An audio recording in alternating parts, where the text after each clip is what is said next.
물을 솟구쳐내는 요동하는 바다와 같으니라. 내 하나님의 말씀에 악인에게는 평강이 없다 하셨느니라. 아멘. 누구를 두려워합니까? 라는 제목으로 함께 말씀 나누고자 합니다. 제가 미국에서 이제 청년 사역을 할 때 저희 사모는 이제 어린이 부서에서 몇 년간 섬겼는데요. 사모가 하는 얘기를 좀 들어보니까 미국에 있는 아이들뿐만이 아니라 요즘 아이들이 이렇게 좀 많이 야가진 것 같아요. 옛날에 비해서. 뭐 예를 들면 이런 이야기를 합니다. 이 주일학교에 아이들이 처음에 오면은 이제 부모님이 그 교회에 등록을 해서 주일학교 어린이 부서에 처음 오면 이 아이가 몇 분 동안 선생님을 이렇게 살피고 눈치를 본다라고 해요. 그러면서 이 아이가 머릿속에서, 그 아이가 의도하진 않아도 머릿속에서는 이렇게 판단하는 것 같아요. 내가 이 사람 앞에서 장난을 쳐도 되는지, 아니면 말을 잘 들어야 하는지, 이거를 머릿속에서 자기도 모르는 무의식 중에 판단을 내리고는, 만약에 선생님이 뭔가 조금이라도 만만하고 착한 것 같으면 바로 이제 몇 분이 지나지 않아서 막 장난을 친다고 해요. 그 다음에 만약에 조금이라도 무섭고 카리스마가 있는 선생님인 것 같으면은 얌전이고 말도 잘 듣는다라고 합니다. 참 영악한 거죠. 어렸을 때부터. 이 아이들이 중학교, 고등학교에 가서도 크게 다르진 않습니다. 선생님을 향한 존경은 온데간데 없고, 온갖 선생님을 향한 무시가 난무하는 것이 요즘 10대들의 모습입니다. 제가 학교 다닐 때까지만 해도 선생님을 향한 어떤 존경과 두려움 같은 게 이제 있었거든요. 선생님이 나를 가르쳐 주신다는 그런 마음, 스승의 날에 그 감사의 마음을 표하기도 하고, 요즘은 근데 스승의 날에 이런 그런 딱히 아이들이 감사의 마음을 표현한다던가 뭐 이렇게 편지를 드린다던가 이런 모습이 거의 없다라고 해요. 은사님을 향한 어떤 존경하는 마음이 많이 없어진 것이죠. 그뿐이 아닙니다. 저 때는 이제 시험에서 틀리고 이러면은 틀린 개수대로 손바닥도 맞고, 체육 선생님이 빠따로 엉덩이도 이제 때리고 엎드려 뻗치고 이런 체벌받는 게 있었는데, 요즘 이제 또 이런 것도 전혀 없다 보니까 큰일 난다라고 해요. 제가 들어보니까. 그래서 아이들이 선생님을 무시하고 말도 안 듣고 이렇게 전혀 선생님을 두려워하지 않는다라고 합니다. 가치관이 참 많이 변한 것이죠. 아이들이 그럼 무엇을 두려워하냐? 어른들과 별반 다르지 않습니다. 아이들이 두려워하는 거는 이런 거예요. 친구들. 친구들이 나를 이렇게 보진 않을까? 나의 이미지가 이렇게 되진 않을까? 그런 부분들을 이제 본다라고 이야기하고요. 또 그 다음에 두려워하는 것은 돈. 내가 이렇게 하면은 좀 돈을 좀 덜, 아이들도 요즘 돈 벌 궁리를 한다 그래요. 10대 때부터. 이렇게 하면 내가 돈을 좀 덜 벌진 않을까? 아니면 더 벌 수 있지 않을까? 이런 것들에 이제 생각이 가 있기도 하고, 그 다음에는 이제 또 이런 거, 인기와 성공. 내가 이런 행위들을 해서 이렇게 성공하지 못하면 어떡하지? 인기가 없어지면 어떡하지? 이런 데에 온갖 집중이 가 있다고 합니다. 여러분, 우리 사람은요, 사람이 두려워하는 것의 눈치를 보게 되어 있습니다. 자기가 두려워하는 것, 그것의 눈치를 보면서 살핀다라는 거죠. 예를 들어서 사람을 두려워하는 사람들은 다른 사람들의 눈치를 엄청 살핍니다. 보통 사람들보다 더 유난히 사람들의 평판에 신경 쓰고, 내가 이렇게 할 때 어떻게 나를 생각할까? 이런 것에 치중이 되어져 있다는 거죠. 반면에 또 어떤 사람이 있냐면 돈과 성공을 이렇게 갈구하는 사람이 있습니다. 이런 사람들은 실패를 두려워하고 가난을 두려워하죠. 얘기를 들어보면 어렸을 때 이렇게 좀 그런 극심한 가난에서 자란 사람들이 이런 가난을 향한 어떤 굉장한 분노가 있어서 이런 가난을 향한 두려움에 가득 차 있는 사람이 있다라고 해요. 이런 사람들은 어떻습니까? 돈을 얻기 위해, 성공하기 위해, 가난하지 않기 위해 온갖 수단과 방법을 동원하는 사람들입니다. 성경에서는 우리가 두려워해야 할 것은 이런 세상적인 것, 사람이나 실패나 어떤 가난이 아니라 무엇을 두려워하라고 이야기하고 있습니까? 하나님을 두려워하라고 말씀하고 있습니다. 오늘 우리는 이 말씀을 통하여서 우리가 정말 내면 깊숙이, 마음속 깊숙이부터 두려워하는 것이 무엇인지, 또 내 마음속에 어쩌면 자리 잡고 있는 것이 그 두려워하는 대상, 하나님이 아니라 다른 세상 것이진 않는지, 이런 것들을 함께 돌아보고자 합니다. 오늘 이사야서 57장의 배경에는 이런 배경이 있습니다. 이스라엘 사람들은 하나님께 제사도 드리고 하나님을 섬긴다고 하지만 정작 그들이 섬기는 것은 하나님이 아니라 다른 것을 실질적으로 섬겼으며 다른 것을 두려워하는 그런 모습이 있었습니다. 오늘 본문은 아니지만 5절 말씀 보시면 이렇게 나와 있습니다. 너희가 상수리 나무 사이 모든 푸른 나무 아래에서 음욕을 피우며 골짜기 가운데 바위 틈에서 자녀를 도살하는도다. 상수리 나무 또 푸른 나무는 어떤 나무냐면 풍성한 뭔가 나무, 이것은 풍성을 상징합니다. 그래서 많은 이 사람들이 여기에는 신의 어떤 계시가 있다고 믿었어요. 이방 사람들은. 그래서 이방 사람들이 제사를 보통 드리는 곳을 바로 이런 상수리 나무나 어떤 푸른 나무 아래에서 이런 이방 신에게 제사를 드리고는 했습니다. 단순한 이방 신의 제사가 아니라 이곳은 어떤 그런 음란한 제의를 동반한 어떤 그런 제사가 드려지는 곳이었거든요. 그래서 푸른 나무 아래에서 음욕을 피웠다라고 이렇게 이야기하고 있습니다. 그뿐 아닙니다. 골짜기 가운데 바위 틈에서 자녀를 도살했다라고 나옵니다. 이 당시 한 이 몰렉이라는 이방 신에게 제사 드리는 방법이 바로 이 자녀를 죽여서 인신 제사를 올려드리는 것이 다 이 이방 신에게 드리는 이 제사의 방법이었습니다. 저희 요즘 보면은 저희 뭐 어떤 강아지도 새끼를 이제 낳고 또 이제 저희 고양이도 몇 달 전에 새끼를 낳았지만 지금 또 아기를 뱄어요. 근데 이렇게 보면은 참 아이를 이 어미가 품고 있는 모습을 보면요, 아 참 동물도 이렇게 새끼를 귀하게 여기는구나, 이런 모습을 제가 알 수 있었거든요. 이 동물도 자기 새끼를 귀중히 여기는데 얼마나 이게 비인간적인 행위입니까? 이 정상적인 상태에서는 이해할 수 없는 행위예요. 자기가 섬기는 신을 위해서 자녀를 죽여서 제사를 올려드린다? 이건 상상조차 할 수 없는 이런 비인간적인 행위들로 이스라엘 사람들은 이방신을 섬기고 우상숭배를 하고 있었던 겁니다. 그뿐 아닙니다. 6절에 보면 골짜기에서 매끄러운 돌을 이제 찾습니다. 골짜기에서 매끄러운 돌을 찾아다가 거기다가 전제와 예물을 드렸다라고 이야기하고 있는데, 이 매끈한 돌을 신이라고 여기고 아예 형상을 만들어 놓고 우상숭배를 한 것이죠. 이건 분명하게 10계명의 1, 2계명 다 위배되는 그런 행위였던 겁니다. 그리고 7절에는 내가 높고 높은 산 위에 내 침상을 베풀었고 내가 또 거기에 올라가서 제사를 드렸으며, 하나님께서 계속해서 싫어하셨던 것이 무엇이냐면 이스라엘이 했었던 산당 제사입니다. 산 위에, 아까 이야기했었던 높은 산 위에 상수리 나무, 푸른 나무가 있는 그곳들에서 이방신을 섬기는 그곳에 침상을 아예 베풀었다는 거예요. 거기에 아예 뭐 거주하는 사람, 아니면 또 침상을 베푼다라는 표현이 어떤 그런 뭐 성적인 행위를 통하여서 이방신에게 제사를 드렸던 것이죠. 8절에 보면 거기서 그치지 않습니다. 내가 또 내 기념표를 문과 문설주 뒤에 두었으며. 여러분, 여기서 이야기하는 이 기념표가 뭐냐면 우상신을, 이방신을 섬기는 행위의 어떠한 상징적인 물건들이에요. 쉽게 우리가 이해할 수 있는 문화를 통해서 보자면 어떤 것이 있겠냐면 부적 같은 거 있죠. 부적 같은 거. 내가 이 부적이 뭐예요? 내가 모시는 그 부적을 써주는 그 무당이든 뭐든 그 사람이 모시는 신이 부적을 붙인 곳에 와서 보호해준다라는 뜻이잖아요. 그런 것처럼 이 이방신을 섬기는 어떤 기념비적인 표를 어디다 붙였다라고 이야기합니까? 문과 문설주 뒤에 두었다라고 이야기해요. 근데 보통 이 구약 성경을 읽어보면 이스라엘 가정에서 문과 문설주 뒤에 붙이는 것, 두는 것이 따로 있습니다. 여러분, 그게 뭔지 아십니까? 바로 하나님의 말씀입니다. 특히 이 쉐마 말씀, 들으라 이스라엘아, 주 너의 하나님은 곧 한 분이시니 주 너의 하나님을 온 마음과 온 힘을 다해서 사랑하라라고 말씀하시는 그 쉐마 이스라엘, 그 말씀을 원래는 이 문과 문설주 뒤에 두었다라는 것인데, 지금 여기서는 하나님의 그 말씀이 아닌 무엇을 두었다라고 이야기합니까? 이방신을 섬기는 기념표를 두었다라고 이야기하고 있는 겁니다.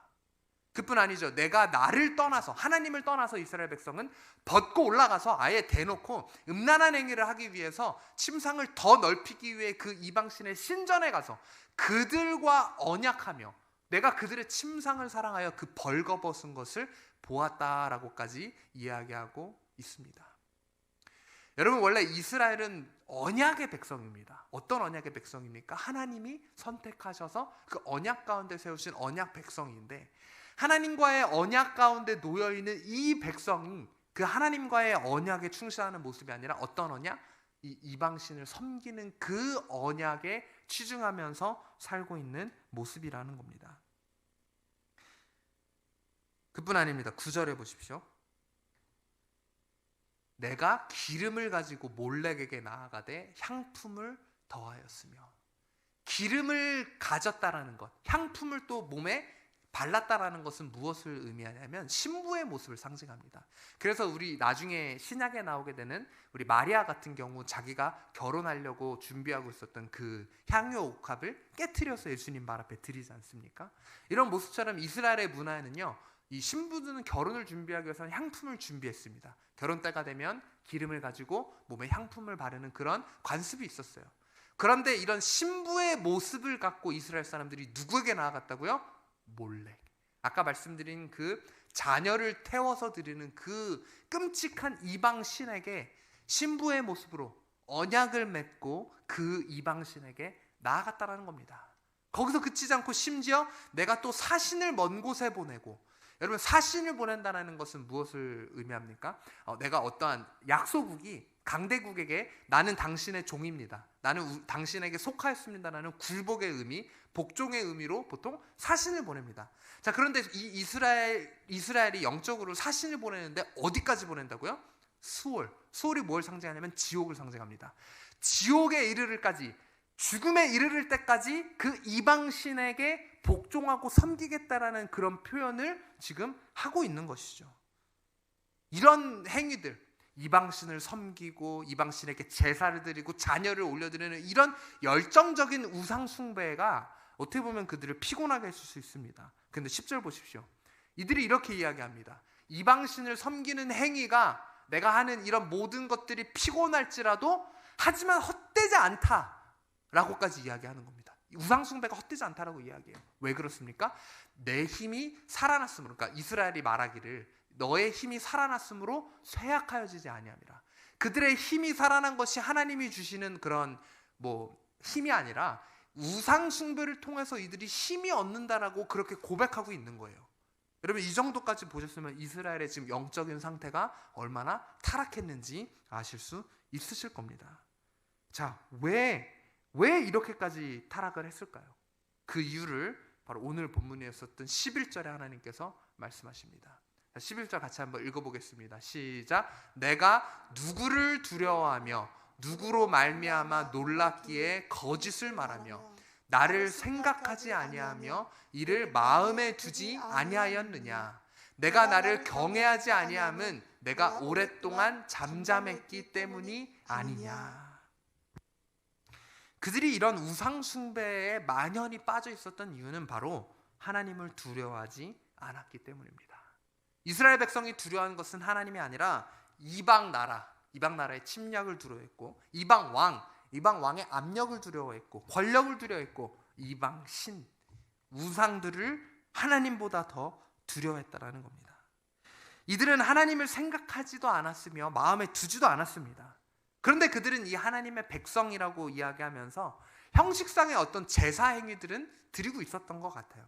그래서 우리 막 선지자를 통해서 하나님이 그런 말씀하잖아요. 너희가 드리는 제사 내가 도무지 받고 싶지가 않다. 너희가 월 초에 드리는 그 예배, 그 제사 내가 받지 않겠다. 그 가증스러운 행위들, 나에게 마음도 없고 너희의 마음은 이방신에게 있으면서 나에게 형식상에 드리는 그 제사, 우리말로 하면 그 예배를 멈춰라 라고 하나님이 말씀하시잖아요. 너희의 그 찬양 소리도 멈춰라. 내가 듣기 싫다라고 하나님이 말씀하시는 이유가 바로 이런 마음입니다.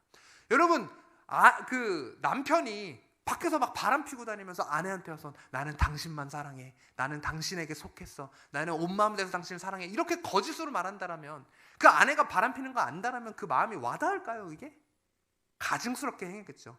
사랑한다고? 집어치워 이렇게 얘기하겠죠. 당신 루즈 자국이 묻어있는 거 내가 봤어, 뭐 이렇게 이야기하겠죠. 그런 것처럼 하나님이 가증스러운 마음으로 너희 형식상에 드리는 그 제사와 예배 내가 도무지 받을 수가 없다라고 이야기하는 거예요. 왜? 이스라엘의 마음이 하나님이 아니라 이방신에게 가득 차 있기 때문인 것입니다. 여러분 또 이렇게 이야기하죠. 후반부에는 내가 나를 경외하지 아니함은 내가 오랫동안 잠잠했기 때문이 아니냐. 앞에는 두려움이라는 단어를 썼지만 뒤에는 이 경외라는 단어를 썼습니다. 제가 참 이 좋아하는 단어예요. 경외. 공경할 경자에 두려울 외자를 씁니다. 즉 쉽게 말하면 공경하면서 두려워하는 것을 경외라고 해요. 이것은 저는 이 경외라는 단어가 하나님을 향한 두려운 마음을 아주 잘 표현한 단어라고 생각이 됩니다. 여러분, 하나님을 향한 두려움과 우리가 일반적으로 이야기하는 이 두려움이 같은 마음일까요? 같은 감정일까요? 제가 예를 들어 보겠습니다. 어린아이가 시험을 못 봐가지고 학교에서 막 시험을 빵점 맞은 거예요. 그래서 엄마한테 혼날까봐 이 시험 성적표를 들고 엄마한테 나아가는 그런 모습, 혼날 것 같아, 무서워, 이런 두려움이 우리가 하나님을 향해서 가져야 하는 두려움, 경외함일까요? 네, 그렇지 않습니다. 제가 뭔가 좀 이런 하나님을 향한 경외함, 이런 두려움을 조금 비유를 할 만한 것들을 제가 생각을 해봤는데, 뭐 이런 게 있을 수 있어요.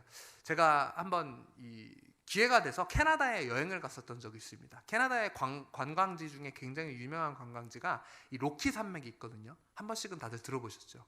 로키 산맥이 정말 엄청납니다. 딱 그 로키 산맥 앞에 차를 타고 한참을 올라가서 딱 섰는데, 이게 로키 산이 아니라 산맥이잖아요.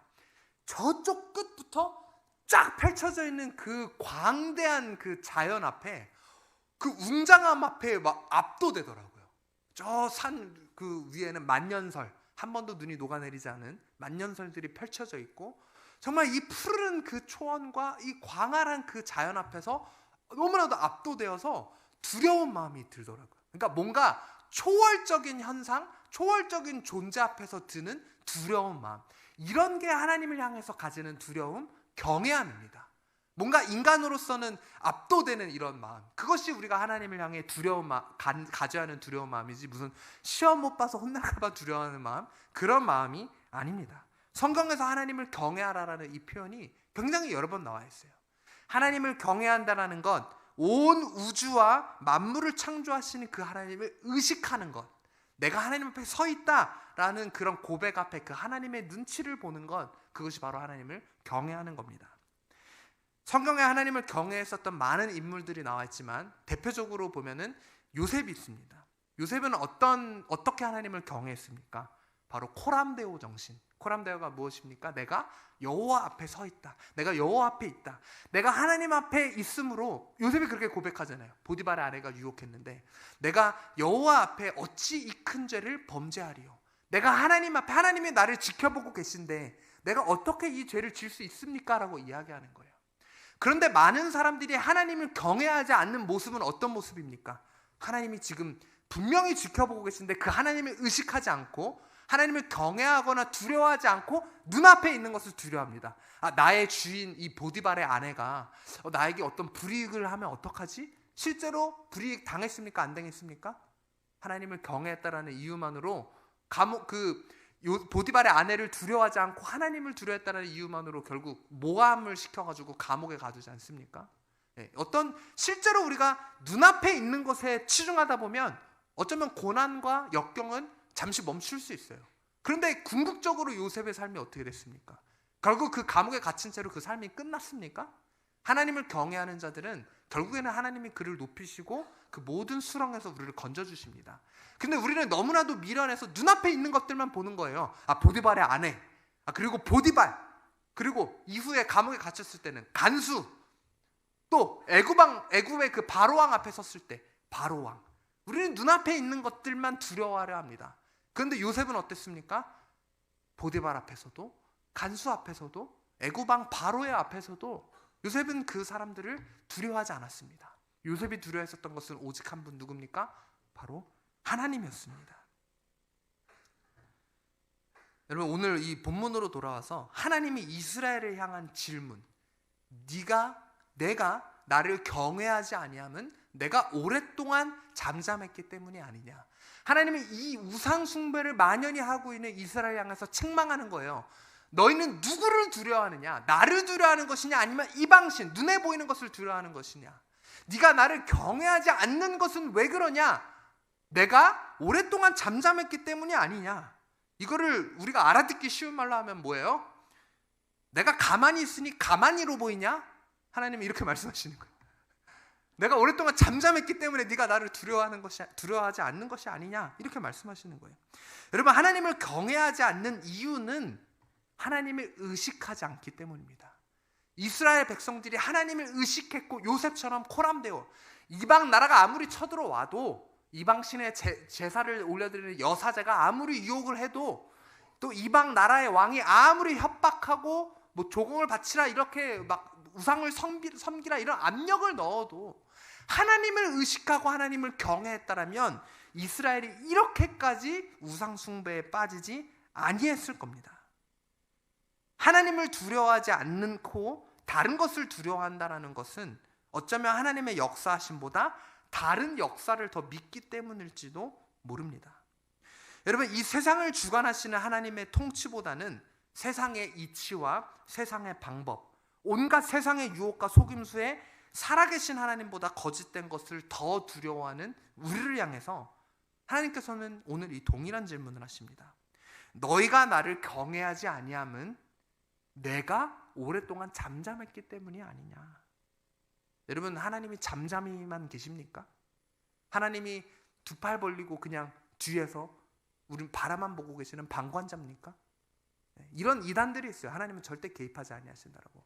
근데 결국 역사는 하나님의 통치 가운데 이루어져 가심을 아십니까? 하나님이 오늘날도 우리 삶을 주관하고 계심을 여러분 믿으십니까? 그렇다면 우리는 다른 것이 아니라 하나님만을 경외하고 하나님만을 두려워해야 합니다. 하나님 한 분만을 의식해야 된다는 겁니다. 하나님을 경외하지 않고 다른 것을 두려워한다면 결국 하나님께서 심판하실 것입니다. 여러분 12절 한번 보세요. 내 공의를 내가 보이리라. 내가 행한 일이 내게 무익하니라. 뭔가 공의 막 이렇게 말이 어려운 것 같죠. 좀 요즘 말로 번역된 우리말 성경에는 이렇게 쓰여 있어요. 우리말 성경 보여주세요. 내게 잘한 것이 얼마나 있는지 내가 한 일을 내가 드러내 보이겠다. 여러분, 하나님께서 조목조목 우리의 잘한 것을 드러내신다라면 과연 얼마나 나올까요? 하나님을 경외하는 사람은 떳떳할 것입니다. 매 순간 코람데오 정신으로 내가 하나님을 경외하는 삶을 살겠다라고 고백하는 사람은 하나님이 그 잘한 일을 드러날 때 잘한 것이 결국은 드러날 것입니다. 그런데 한순간도 하나님을 경외하지 않은 자들은 어떻습니까? 그 하나님의 눈앞에 두려워 떨 수밖에 없습니다. 왜? 결국 자기 가운데 드러나는 것, 하나님이 드러내실 것은 악한 행위들, 하나님 외에 다른 것을 경외한 것들, 하나님 외에 다른 것을 두려워한 것들만 드러날 것이기 때문입니다. 이런 이스라엘 사람들을 향하여서 드러내신다라고 이야기하면서 하나님이 이렇게 말씀하세요. 13절에 내가 부르짖을 때에 내가 모은 우상들에게 너를 구원하게 하라. 그것들은 다 바람에 날려가겠고 기운에 불려갈 것이로되. 여러분, 아이러니한 것은 이 이스라엘 사람들이요, 하나님을 섬긴다라고 하면서 이 우상 숭배를 했지 않습니까? 실질적으로 그들의 삶은 하나님을 섬기는 사람들의 모습이 아니라 이방신을 섬기는 이방 사람들과 마찬가지였습니다. 여사제들과 온갖 음란한 행위들을 하고 이방 사람들이 드리는 방법대로 자녀를 태워드리고 이런 방법들로 이 우상 숭배를 하면서도 재밌는 것은 그들 나라에 정말 역경이 닥치고 고난이 닥치면은 누구한테 부르짖었는지 아십니까? 우상이 아니라 하나님한테 부르짖었어요. 결국 그들 마음 가운데 깊은 곳에는, 그러니까 양다리를 거셨던 것이죠. 하나님이 살아있다라는 것을 알면서도 어떤 자기의 이 유혹을 뿌리치지 못해서 이방신을 섬기는 그런 모습이 있었다라는 거예요. 그런데 하나님이 이것이 하나님이 보니까 계속 이스라엘 역사 가운데 반복되잖아요. 이스라엘 역사 가운데 어떻습니까? 하나님께 막 돌아왔다가 회개하면서 하나님 그렇습니다. 우리를 구원해 주시옵소서. 하나님 어떻게 하십니까? 구원하십니다.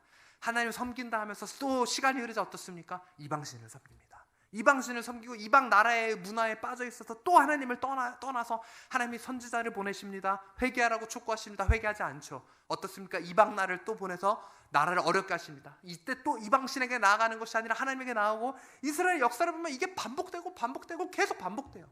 하나님 그래서 이 우상 숭배에 또 빠져있는 이스라엘 향해서 말하는 것이죠. 내가 부르짖을 때 내가 모은 우상들, 한 우상이 아니에요. 우상을 모으고 있는 거예요. 이 우상도 모으고 이 우상도 모으고 이 이방신도 섬기고 그 우상들에게 너를 구원하게 하라. 그런데 그것들이 구원할 수 있습니까? 그들도 알고 있어요. 이것들은 다 바람에 날려갈 것이에요. 결국 이것들은 쓸데없는 겁니다. 여러분, 우리가 모으고 있는 우상은 무엇입니까?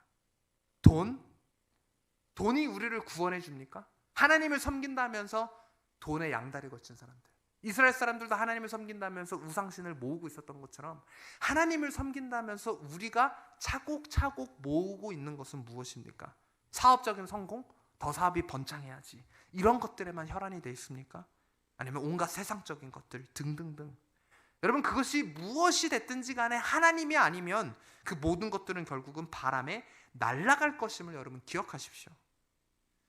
엘리야와 엘리야의 그 갈멜산상에서 있었던 전투를 여러분 기억하십니까?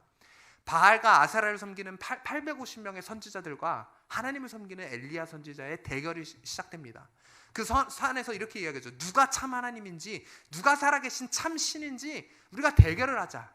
그래서 이방신을 섬기는 그 사람들이 모여서 온갖 열정적으로 제사 드립니다. 우리말로 열정적으로 예배합니다. 뛰면서 눈물로 기도하면서 울부짖으면서 막 기도합니다.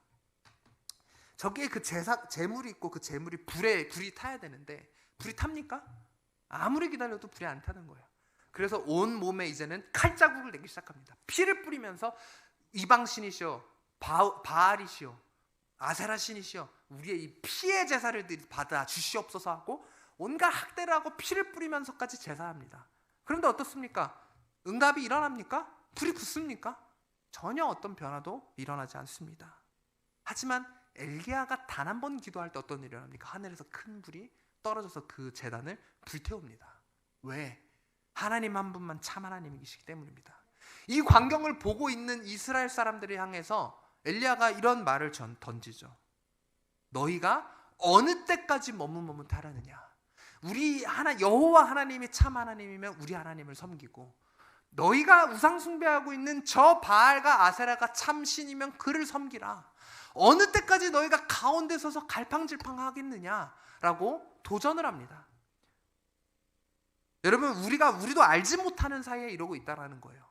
바알과 아세라는 아니지만 돈과 온갖 세상과 거기에 한 발짝 걸치고 하나님을 섬기는 마음에 한 발짝 걸치고서 머뭇머뭇하고 있는 거예요. 때로는 세상을 두려워하기도 하고 세상의 그런 여러 가지 것들에 휩싸여 있으면서 그 가치관을 따라가면서 하나님을 한편으로는 놓지 못하고 섬긴다라고 하고, 여러분 하나만 하십시오. 너희가 어느 때까지 머뭇머뭇하려느냐라는 그 엘리야의 질문이 오늘날 우리에게도 동일한 질문을 던지고 있습니다. 여러분, 하나님 한 분만 경외하고 섬기는 자들, 그들에게 하나님께서 어떻게 하신다라고 이야기하시냐면 여기에 뭐라고 나와 있죠? 나를 의뢰하는 자는 땅을 차지하겠고 나의 거룩한 산을 기업으로 얻는다라고 이야기하고 있습니다. 여러분, 거룩한 산은 어떤 산입니까? 시온산입니다. 이 시온산에는 하나님의 임재가 가득한 곳입니다. 어떤 성산을 뜻하는 것이죠. 하나님의 임재가 뭡니까? 하나님의 임하심, 하나님의 함께 하심. 여러분, 하나님과 동행하기 원하십니까? 하나님의 임재를 여러분들의 삶 가운데 경험하길 원하십니까? 그렇다면 여러분, 다른 것을 의뢰하지 않고 하나님 한 분만 경외하고 하나님 한 분만 의뢰해야 한다라는 것입니다. 또 거룩한 산은 어떤 것을 예표하냐면, 거룩한 산이라는 것은 하나님이 거하시는 곳, 하나님의 처소입니다. 여러분, 하나님이 지금 거하시는 곳이 어디입니까? 하나님의 나라, 천국입니다. 여러분, 하나님을 의뢰하는 자, 하나님을 경외하는 자가 결국 기업으로 받는 것. 첫 번째는 하나님과 동행하는 하나님의 임재이자, 두 번째로 말하는 하나님의 나라, 천국을 우리에게 기업으로 허락하여 주신다라는 겁니다. 여러분, 하나님과 우리가 동행할 때 우리에게 또 어떤 일들이 생기냐면 14절에 보십시오. 그가 말하기를 도두어 길을 수축하여 내 백성의 길에서 거치는 것을 제하여 버리라 하리라.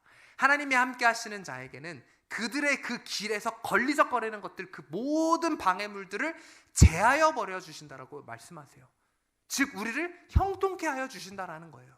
여러분, 이런 형통하심을 원하십니까?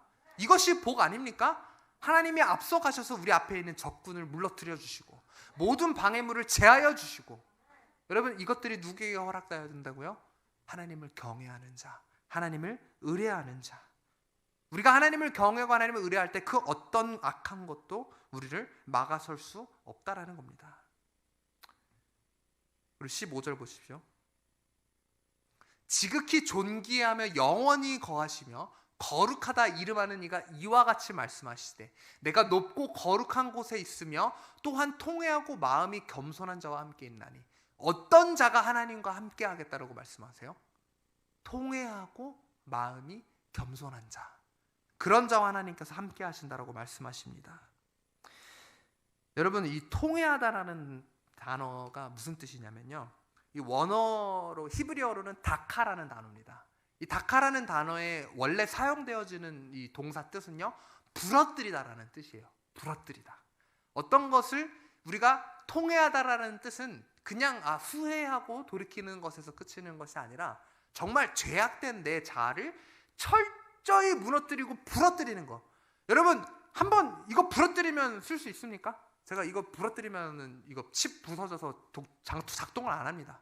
그것처럼 회복이 안 될 정도로 내 자아를 하나님 앞에 철저히 부러뜨리는 것, 그것이 통회하다라는 단어의 뜻입니다.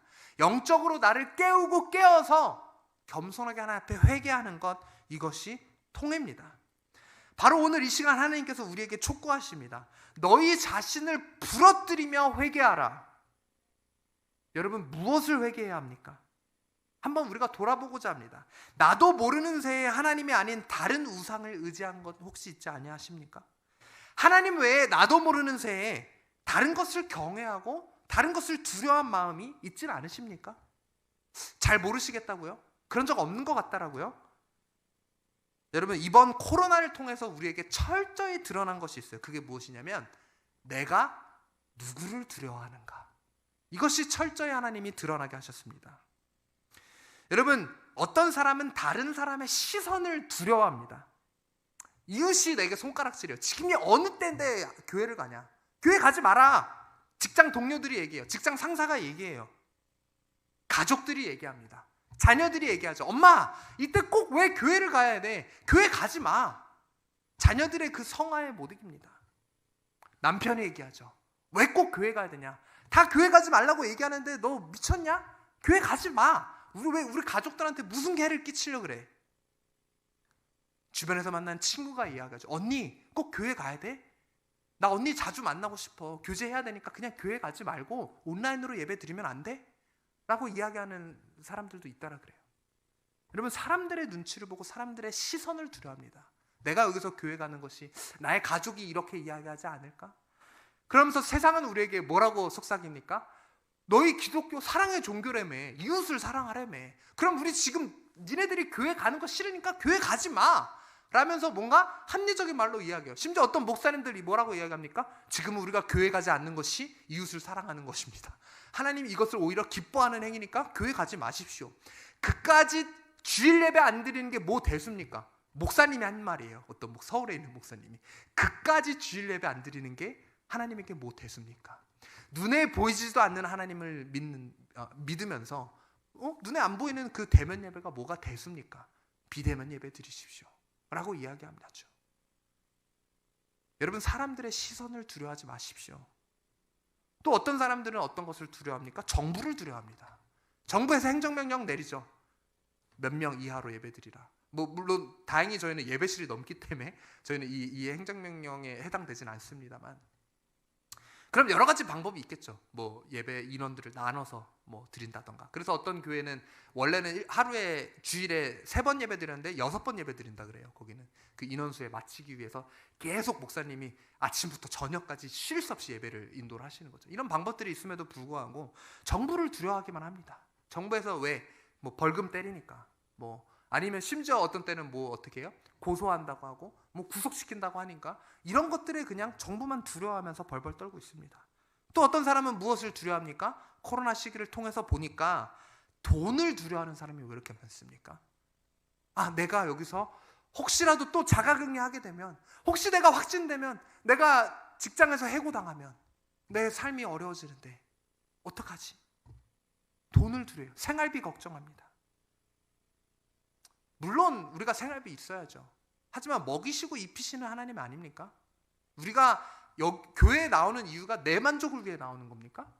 하나님을 위해서 나오고 하나님의 전 앞에 하나님의 예배하기 위해 나오는데, 그 백성을 하나님께서 교회에 나왔다는 이유만으로 내버려 두실까요? 우리 하나님은 그런 하나님 아니십니다. 그런데 왜 두려워하십니까? 내가 여기서 나가면 남들이 손가락질하고 내 사업장에 잘 되지 않을까 봐? 여러분, 그게 하나님을 두려워하는 겁니까? 돈을 두려워하는 겁니까? 그게 하나님을 두려워하는 겁니까? 아니면 사람을 두려워하는 겁니까? 또 누구는 질병과 죽음을 두려워합니다. 내가 코로나에 걸려가지고 내 건강이 어떻게 되고, 아유 코로나 걸린 사람들 후유증이 어떻다는데, 아니 죽을 병이라는 암도 고치시는 하나님이 그 코로나 하나 못 고치십니까? 코로나 걸렸다 칩시다. 후유증 하나님이 치료도 못하시는 하나님이십니까? 우리가 믿는 하나님은 그런 연약한 하나님이고 능력 없는 하나님입니까? 그런 하나님이면 믿지 마세요. 그런 능력 없는 하나님이라면 저도 믿지 않습니다. 그런데 우리 하나님은 어떤 하나님이십니까? 모든 질병을 넘어 사망 권세 이기신 그런 하나님 아니십니까? 그런데 여러분, 무엇이 여전히 두려워서 두려움에 떨고만 계십니까? 지나치게 세상 사람들과 똑같이. 여러분, 이 내용으로 우리가 몇 번 지금 말씀 나눕니까? 두려워하지 마십시오. 코로나 시기에 하나님 앞에 나오십시오. 여러 번 권면하고, 우리가 지난달에는 또 다니엘의 말씀을 우리가 나누면서 이야기했잖아요. 다니엘이 그 고난과 정말 압박, 심지어 죽음이 놓여 있음에도 불구하고 하나님을 변함없이 섬겼던 그런 모습. 왜 그랬습니까? 다니엘이 두려워한 것은 왕도 아니요, 왕의 명령도 아니요, 죽음도 아니요, 하나님 한 분만 두려웠기 때문에 다니엘이 그렇게 할 수 있었던 것이었습니다. 여러분, 이 코로나 시기에 우리의 삶을, 나의 반응을 한번 돌아보십시오. 내가 정말 두려워하는 것이 무엇입니까? 하나님을 경외하는 것보다 다른 것들의 눈치를 보질 않으십니까? 이 코로나 시기에 철저히 하나님이 드러내셨습니다. 진짜 내가 두려워하는 것이 무엇인지. 여러분은 코로나 이후에 어떤 신앙생활을 하고 계십니까? 온라인으로만 신앙생활을 한다 그래서 그게 참 신앙생활이 될 수 있을까요? 뭐 한두 번이야 그럴 수 있겠죠. 그런데 온라인 교회가 참 교회는 될 수 없습니다. 믿는 자들의 모임, 이 믿는 자들이 모여서 하나님이 예배하라고 하셨고, 마지막 때는 이 모임이 패한다라고 하는데 절대 온라인은 그 모임을 대체할 수 없습니다. 그런데도 여전히 두려워서 하나님 앞에 나오지 않는 그 진짜 이유가 무엇입니까? 그 내면 안에 하나님을 두려워함이 과연 있습니까? 아니면 그 내면에 존재하는 것이 다른 것을 향한 두려움입니까?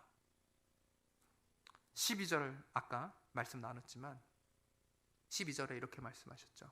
내 공의를 내가 보이리라. 내가 행한 일이 내게 무익하니라. 아까 말씀하신 대로 하나님이 네가 내 앞에서 행했던 그 모든 것들을 내가 드러내 보이겠다라고 말씀하는 거예요.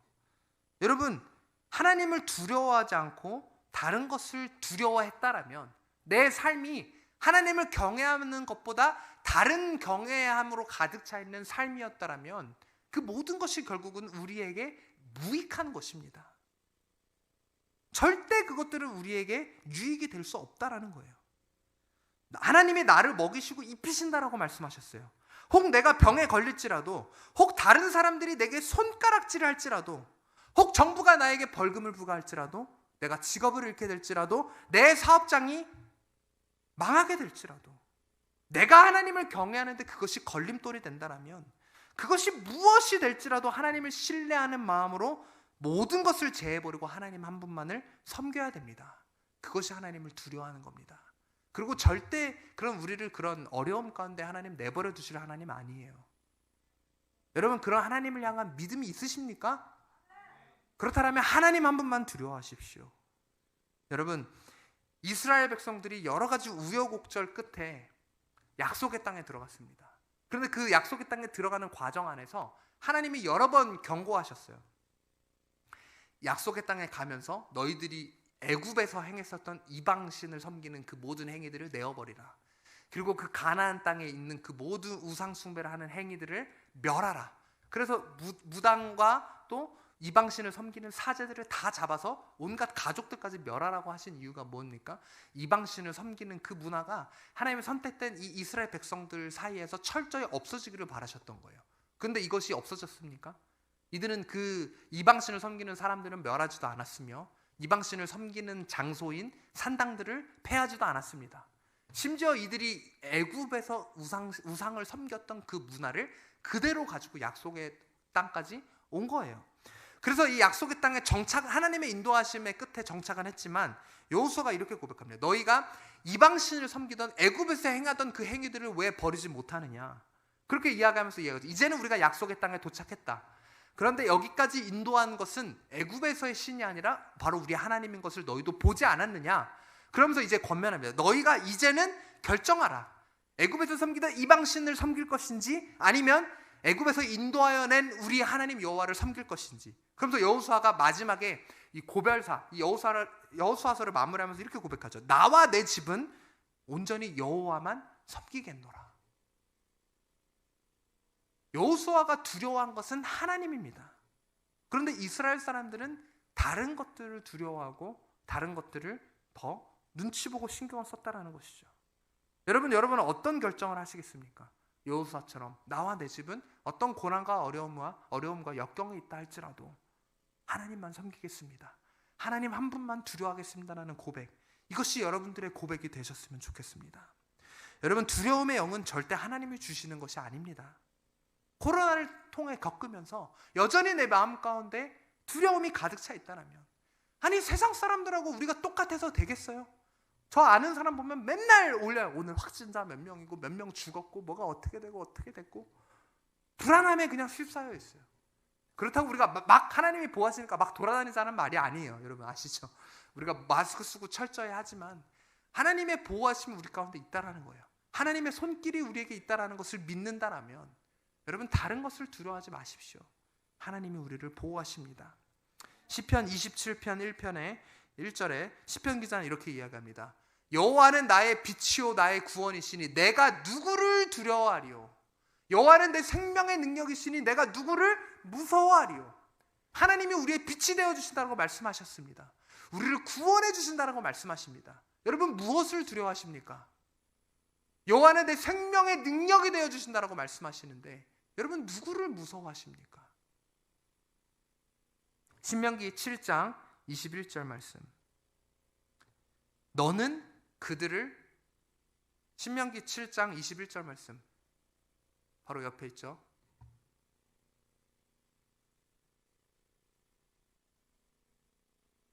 너는, 신명기 7장 21절 말씀에 너는 그들을 두려워하지 말라. 너희의 하나님 여호와 곧 크고 두려운 하나님이 너희 중에 계심이니라. 신명기에서도 이렇게 권면하는 거예요. 그들을, 이방 사람들을, 이방 신들을 두려워하지 말라. 우리 하나님 여호와가 곧 크고 두려운 하나님이 우리 중에 계시다라고 말씀하십니다. 여러분 다른 것을 두려워하지 마십시오. 오직 하나님 한 분만 두려워하시는 여러분들이 되시기를 주님의 이름으로 축원합니다. 말씀을 맺고자 합니다. 여러분 베드로의 이야기 기억하십니까? 베드로가 한밤중에 배에서 이제 있는데 저 밖에서는 밖에서 예수님이 걸어오십니다. 그래서 그 예수님을 알아보지 못하고 처음에는 귀신인 줄 알고 놀라죠. 웬 어떤 한 형태가 물 위를 걸어오고 있으니까 놀란 거예요. 그런데 예수님께서 뭐라고 말씀하시죠? 두려워 마라 내니라. 예수님께서 그렇게 말씀하시니 베드로가 이렇게 이야기하지 않습니까? 주여 주시거든 나로 하여금 이 무리를 걷게 하소서. 예수님이 손을 내미십니다. 그리고 그 베드로는 그 예수님을 향해서 무리를 걸어가지 않습니까? 그런데 여러분 어떤 일을 합니까? 바람이 불기 시작합니다. 풍랑이 불자 이 베드로가 예수님을 바라보는 것이 아니라 무엇을 바라봤습니까? 풍랑을 바라보고 바람을 바라보고 두려워했습니다. 여러분 우리가 다른 것을 두려워하면 결국에는 물에 빠지게 됩니다.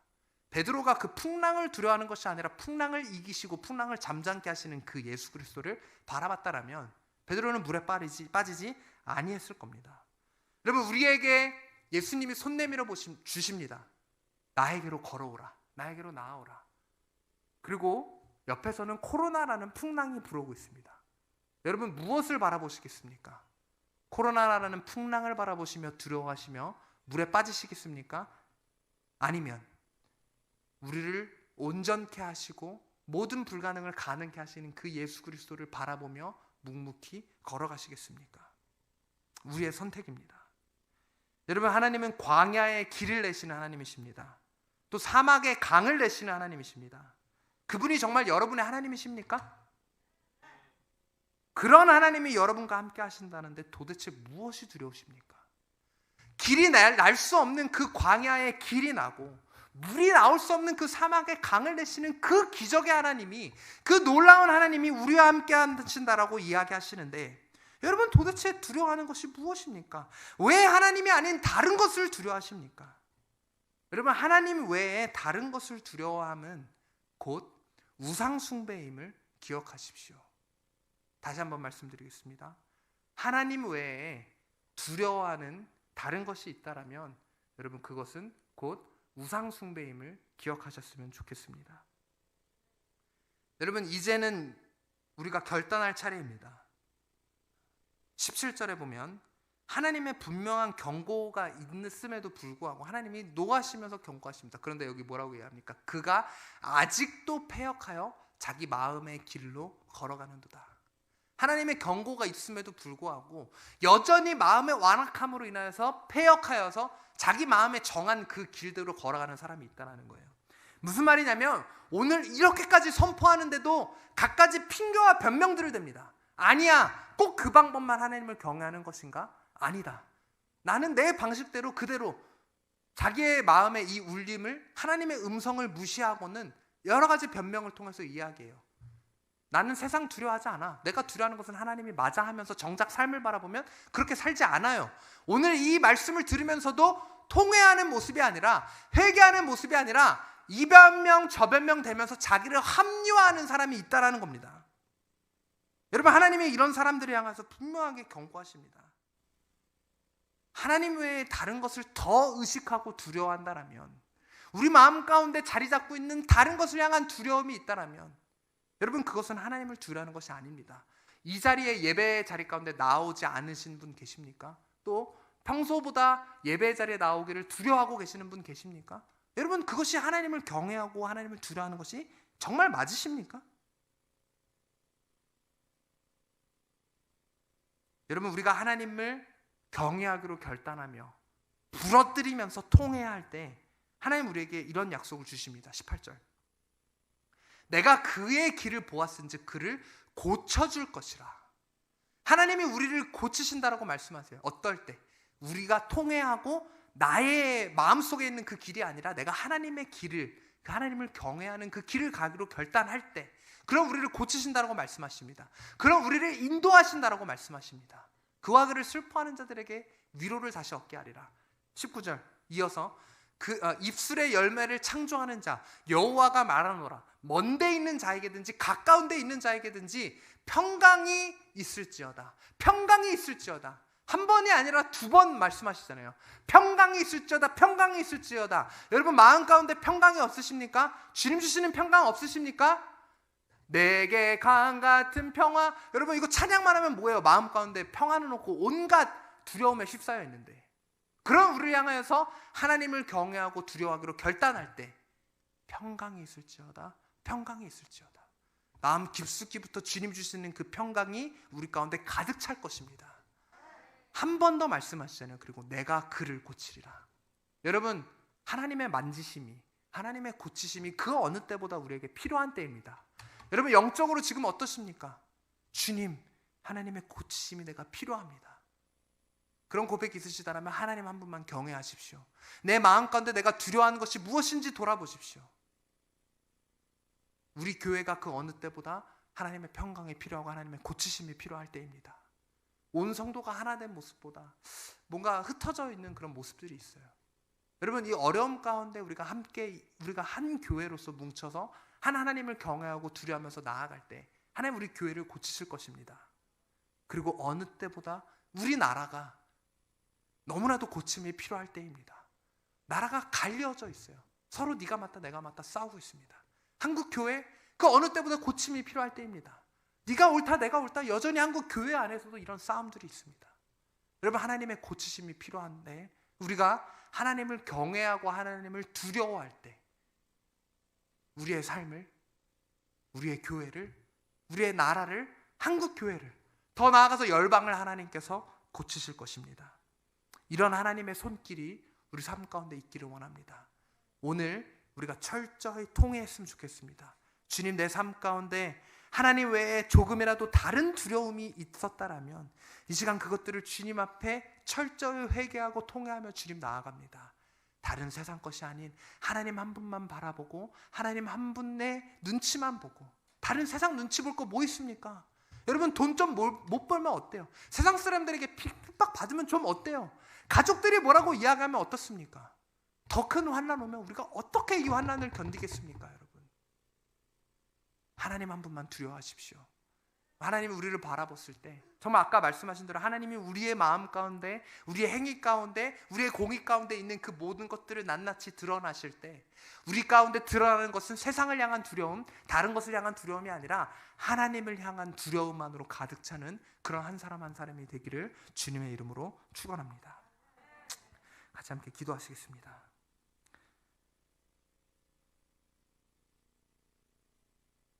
하나님, 우리의 삶을 돌아보고자 합니다. 주님,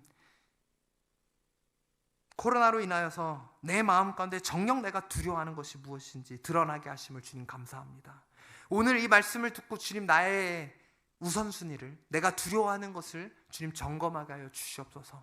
내가 하나님을 믿는다라고 하면서 하나님은 전능하신 하나님입니다라고 고백은 하면서 말로는 그렇게 이야기하는데 정녕 내 마음 가운데는 그 하나님을 향한 믿음과 신뢰보다 다른 세상 것들을 향한 두려움이 가득 차 있었음을 주님 고백합니다. 주님, 우리를 고쳐 주시옵소서. 주님 앞에 철저히 나를 부러뜨리며 주님 나아가오니 하나님 한 분만 경외하게 하여 주시옵소서. 요셉의 그 코람데오 정신, 내가 여호와 앞에 서 있다라는 그 마음으로 주님 앞에 철저히 나아가오니 하나님, 내가 주님 앞에 나아갑니다. 주님을 경외하기를 원합니다. 주님을 두려워하기를 원합니다. 하나님, 나의 삶을 고쳐주시고 하나님, 우리 동산교회를 고쳐주시고 우리 나라와 한국교회를 주님 고쳐주시옵소서. 하나님, 다른 모든 우상, 또 내 마음 가운데 나도 모르는 새를 잡고 있는 모든 세상적인 가치관과 세상적인 두려움들, 이 시간 그것들 예수 그리스도의 이름으로 주님 끌어내게 하여 주시옵시고 오직 하나님 한 분께로만 나아가는 내가 될 수 있도록 주님 붙들어 주시옵소서. 주님, 코로나라는 풍랑 가운데 손 내밀어 주시는 그 예수 그리스도의 손을 붙잡고 나아가게 하여 주시옵소서. 감사드리며 예수 그리스도의 이름으로 기도드렸습니다. 아멘.